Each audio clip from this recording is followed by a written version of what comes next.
Like and subscribe to my channel and click the bell icon to get new video updates.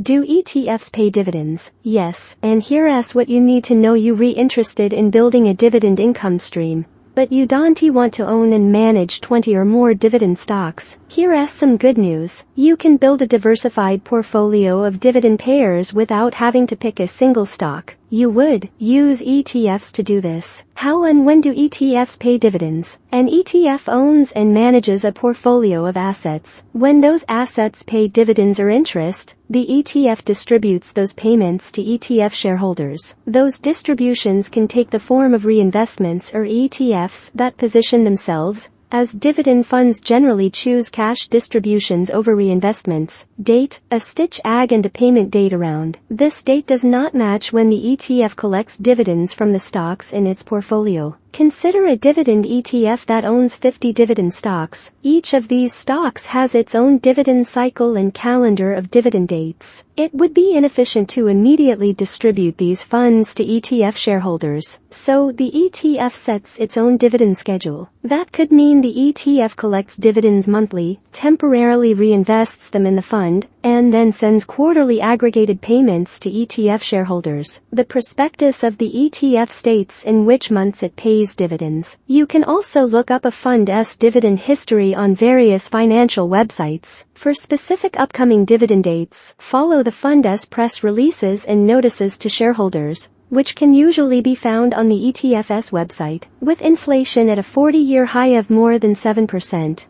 dividend stocks offer one of the best ways to beat inflation and generate a reliable stream of income. Download 5 dividend stocks to beat inflation, a special report from Forbes. If you look for a list of ETFs with the highest dividends, you'll likely see funds with double-digit yields. Leverage. Some funds use leverage or borrowed money to increase income and returns.